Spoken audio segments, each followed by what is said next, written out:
আমাদের এইচএসসি ২৬ ব্যাচের স্টুডেন্টদের যাদের গার্ডিয়ানরা আছেন, আমাদের তো অডিয়েন্সের মধ্যে আঙ্কেল আন্টিরাও আছেন।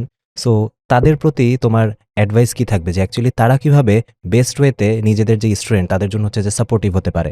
আসলে ভাই আমাদের আঙ্কেল আন্টিদের তো আসলে স্টুডেন্টের উপর অনেক এক্সপেকটেশন থাকে। এটা আসলে স্বাভাবিক, সব বাবা-মারই থাকে। তো দেখা যায় স্টুডেন্টরা কিন্তু ওদের 100% এফোর্ট দেওয়ার চেষ্টা করে।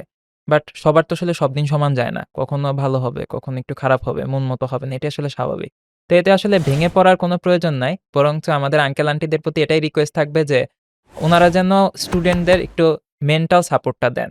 ওরা যেহেতু একটা প্রেশার সিচুয়েশন এর মধ্য দিয়ে যাচ্ছে।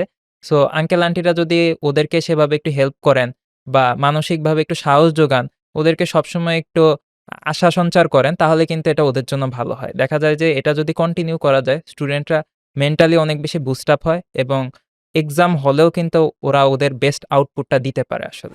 আর এই বয়সে একজন স্টুডেন্টের জন্য কিন্তু তার যে ফ্যামিলি, হুম, হুম। বাবা-মা বা ভাই-বোন যারাই হোক, তারাই কিন্তু হচ্ছে যে সবচেয়ে বড় সাপোর্টিভ রোলটা প্লে করতে পারে। হুম, হুম, হুম। কারণ এই জার্নিটা কিন্তু ছোট না, বেশ লম্বা। আমি যদি একদম শুরু করি, বোর্ড পরীক্ষার আগের প্রিপারেশন থেকে শুরু করে একদম অ্যাডমিশনের প্রিপারেশন পর্যন্ত বেশ লম্বা একটা জার্নি। সো এই সময়ে তাদের সাপোর্টটাই কিন্তু হচ্ছে যে সবচেয়ে বেশি জরুরি। সো এই জার্নিটা হচ্ছে যে সবসময় যে স্মুথ যাবে এরকম না। কখনো একটু ভালো, কখনো একটু খারাপ এরকম হতেই পারে। বাট এই লাস্ট মোমেন্ট পর্যন্ত ওদেরকে মোটিভেটেড রাখা বা প্রপার যে সাপোর্টটা দরকার সেটা দেওয়া হচ্ছে সবচেয়ে বেশি ইম্পোর্টেন্ট। আসলে ভাই আমাদের বর্তমানে আঙ্কেল আন্টিরা যথেষ্ট সচেতন। সো ওনারা যদি আমাদের স্টুডেন্টদের পাশে থাকে, ইনশাআল্লাহ স্টুডেন্টরা ওনাদেরকে একটা ভালো রেজাল্ট উপহার দিতে পারবে।